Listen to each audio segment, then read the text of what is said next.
Of DNA. आज हम लोग पढ़ते हैं चेन ऑफ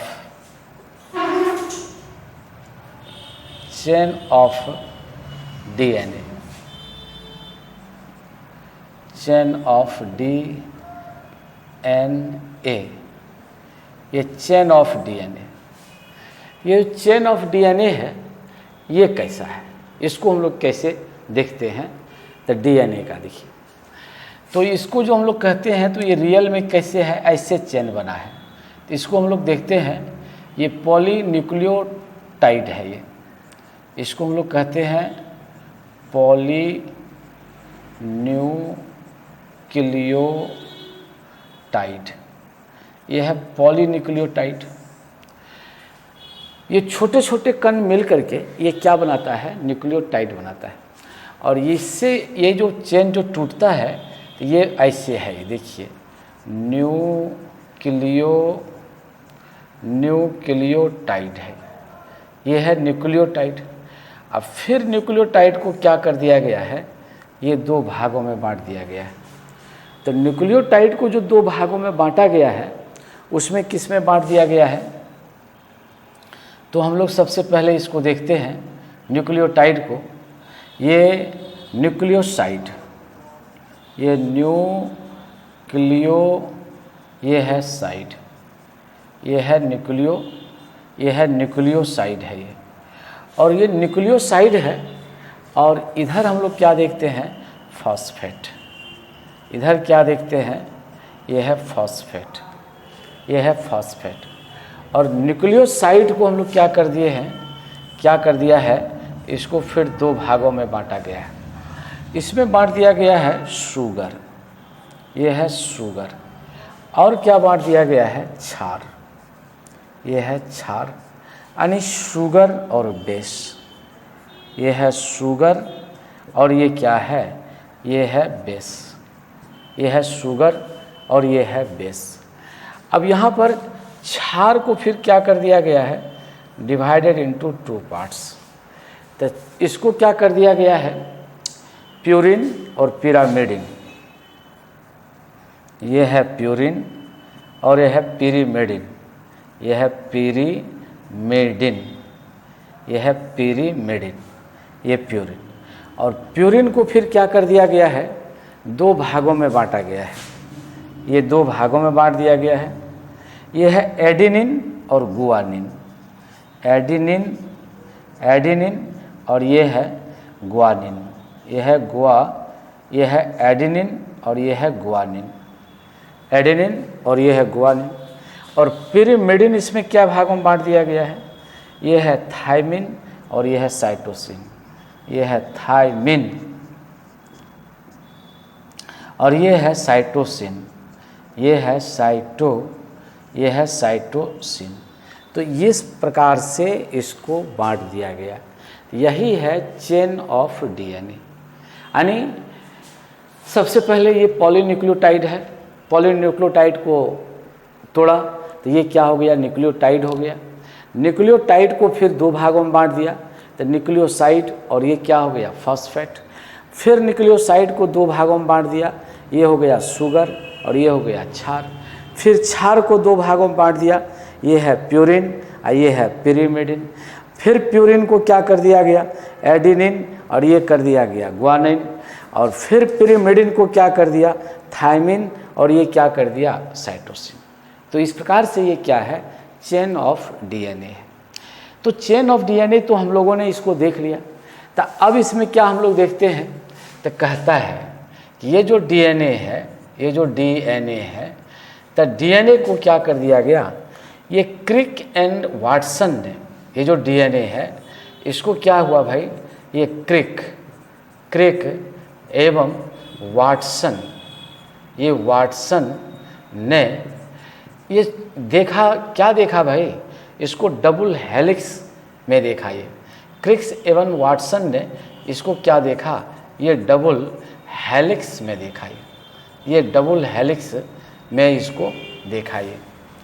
और ये कार्य कब हुआ भाई, 1953 में हुआ था। ये कितना में हुआ, ये 1953 में हुआ। और इस खोज के लिए इस खोज के लिए क्रिक एवं वाटसन को क्रिक एवं वाटसन, ये वाटसन को, क्रिक एवं वाटसन को क्या दिया गया, तो इसको नोबेल प्राइज़ दिया गया। इसको क्या दिया गया, नोबेल, ये नोबेल इसको प्राइज़ दिया गया। ये नोबेल प्राइज़ से इसको नवाजा गया, ये नवाजा गया। इस प्रकार से ये डीएनए के संदर्भ में ये बातें देखा गया। और जब ये डीएनए में यहाँ पर इसको जोड़ा गया तो डीएनए के अणु के आधार पर, ये डीएनए के अणु के आधार पर देखिएगा, ये जो डीएनए के अणु के आधार पर, तो इसको सूचित कैसे करता है भाई, एडेनिन को क्या कर दिया, संक्षिप्त रूप में क्या कहा गया, ये संक्षिप्त रूप में ये क्या कहा गया, एडेनिन को क्या कहा गया, एडेनिन को कहा गया ए, और ग्वानिन को क्या कहा गया, ये ग्वानिन को कहा गया ये जी, और थायमिन को क्या कहा गया, ये थायमिन को क्या कहा गया, ये टी, और साइटोसिन को क्या कहा गया, सी, ये कहा गया साइटोसिन, ये साइटोसिन को क्या कहा गया, ये सी कहा गया। तो इस प्रकार से इसको क्या किया जाता है, इसको चिन्हित किया जाता है। ये छोटे शब्दों में इनको क्या किया जाता है, ये चिन्हित किया जाता है। तो इसमें एक जोड़ा लगाया जाता है कि डीएनए के अनुसंख्या के आधार पर, ये डीएनए के अनुसंख्या के आधार पर, ये डीएनए के अनुसंख्या के आधार पर, अनुसंख्या के ये आधार पर, ये डीएनए के अनुसंख्या के आधार पर इसको क्या किया जाता है, ये ए इक्वल टू, ये यानी एडेनिन को किससे जोड़ दिया गया है, थायमिन से, और फिर गुआनिन को किससे जोड़ दिया गया है, ये साइटोसिन से, ये जी को किससे जोड़ दिया गया है, ये साइटोसिन से ये जोड़ दिया गया है। इस प्रकार से ये डीएनए के संदर्भ में कुछ जो थोड़ी सी जानकारी जीएस के दृष्टिकोण से है, ये इस प्रकार से है। और ये डीएनए क्या करता है, ये डीएनए के संदर्भ में यदि हम लोग देखें तो ये इसमें आनुवांशिक गुण होता है। ये क्या करता है, डीएनए में आनुवांशिक ये क्या है, आनुवांशिक गुण है, आनुवांशिक गुण है। इसलिए ऐसा माना जाता है कि यह आनुवांशिक गुणों का वाहक है। ये इसलिए यह माना जाता है कि ये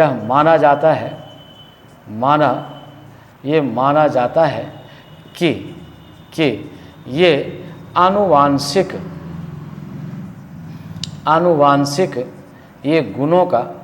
ये आनुवांशिक गुणों का वाहक है। ये आनुवांशिक गुणों का वाहक है। ये डीएनए क्या माना जाता है, आनुवांशिक गुणों का वाहक माना जाता है। इसलिए इस क्षेत्र में, जीव विज्ञान के क्षेत्र में डीएनए की बड़ी अहमियत होती है। तो इस प्रकार से हम लोगों ने डीएनए के संदर्भ में देख लिया। अब हम लोग पढ़ते हैं, ये आरएनए पढ़ते हैं। देखिएगा, ये आरएनए के संदर्भ में हम लोग बात करते हैं। ये आरएनए, ये है आरएनए, ये है आरएनए। इसको हम लोग कहते हैं राइबोन्यूक्लिक एसिड। ये कहते हैं राइबोन्यूक्लिक एसिड। ये राइबोन्यूक्लिक, ये क्या कहलाता है, ये न्यूक्लिक एसिड कहलाता है। और ये जो राइबोन्यूक्लिक एसिड होता है, तो ये क्या करता है भाई, ये कहता है इसकी संरचना, ये जो इसकी जो संरचना है, ये संरचना, इसकी जो संरचना है वो कैसे है, तो कहता है ये डीएनए की तरह है। यानी दोनों मतलब एक ही जैसे होते हैं, इसमें कोई खास अंतर नहीं होता है। तो वो यहीं पर यहाँ पर कहता है इनकी संरचना डीएनए की तरह होते हैं। ये डीएनए की तरह होती है। ये डीएनए की तरह होती है। और ये क्या होता है, ये सिंगल हेलिक्स होता है। यह सामान्य रूप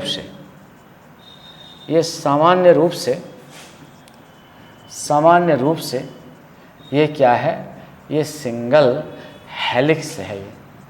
ये सामान्य रूप से ये सिंगल हेलिक्स ये होता है। ये सामान्य रूप से क्या होता है, ये सिंगल हेलिक्स होता है। और ये जो प्रोटीन संश्लेषण में क्या होता है, ये सहायक होता है। ये प्रोटीन संश्लेषण में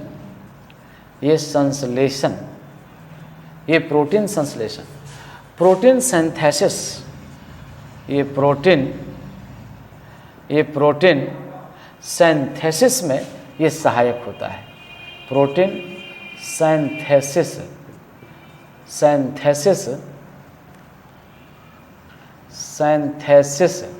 में ये क्या होता है, ये प्रोटीन सिंथेसिस में ये क्या होता है, ये सहायक होता है।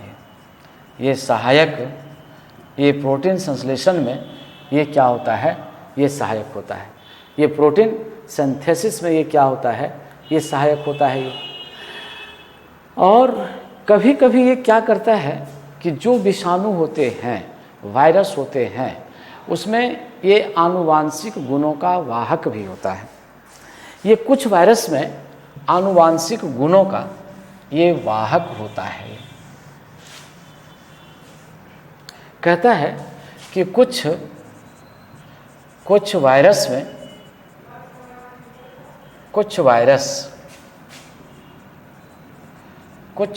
में आनुवांशिक गुणों का हेरिडेटरी आनुवांशिक गुणों का वाहक होता है। आनुवांशिक गुणों का ये क्या होता है, ये वाहक होता, ये आनुवांशिक गुणों का वाहक होता है। यानी इसका मतलब है कि ये गुण पीढ़ी दर पीढ़ी कैरी करता है। यानी कहने का मतलब ये हुआ, ये पीढ़ी दर पीढ़ी ये क्या होता है, गुणों का ये क्या करता है, स्थानांतरण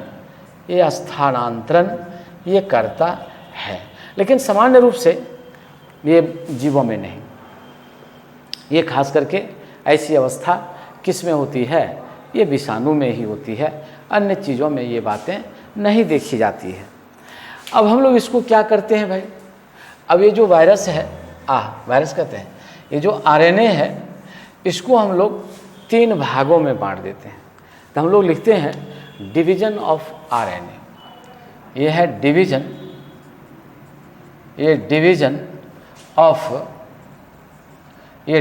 ऑफ ये क्या है, आरएनए। इसको हम लोग कहते हैं डिवीजन ऑफ आरएनए। ये 3 भागों में इसको क्या कर दिया जाता है, ये बांट दिया जाता है। तो जो डिवीजन ऑफ आरएनए है, तो वो कैसे बढ़ता है भाई, तो इसमें हम लोग बांटते हैं, ये पहला पार्ट देखते हैं। इसको जो हम लोग बांट देते हैं, तो इस आधार पर बांटते हैं। ये इस आधार पर हम लोग इसको क्या करते हैं, बांटते हैं। तो कैसे इसको हम लोग बांट देते हैं भाई, तो सबसे पहले हम लोग कहते हैं राइबोसोमल आरएनए। इसको हम लोग कहते हैं राइबोसोमल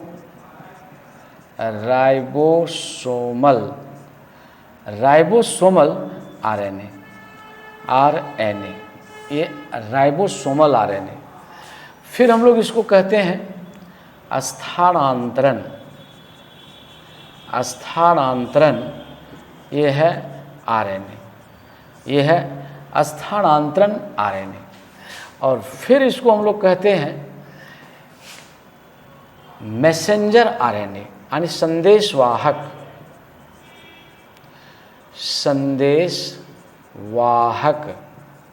ये संदेशवाहक आरएनए, ये संदेशवाहक आरएनए है। तो ये इसी को हम लोग जो सूचित करते हैं, इंगित करते हैं, ये जो सूचित करते हैं तो वो कैसे सूचित करते हैं, इसको हम लोग कहते हैं आरएनए, आरएनए, ये आरएनए। और इसको जो हम लोग कहते हैं, ये कहते हैं टीआरएनए। इसको हम लोग कहते हैं छोटी टी से इसको सूचित किया जाता है, इसीलिए इसको हम लोग कहते हैं टीआरएनए, टीआरएनए, ये टीआरएनए कहलाता है। और वो जो कहलाता है संदेशवाहक मैसेंजर आरएनए, इसको हम लोग कहते हैं मैसेंजर। तो ये सूचित करते हैं एम से, मैसेंजर आरएनए, यानी ये हुआ मैसेंजर आरएनए, मैसेंजर आरएनए, ये मैसेंजर आरएनए, ये हुआ ट्रांसफर आरएनए, ट्रांसफर आरएनए, ये ट्रांसफर आरएनए। और इसको हम लोग कहते हैं ये राइबोसोमल आरएनए,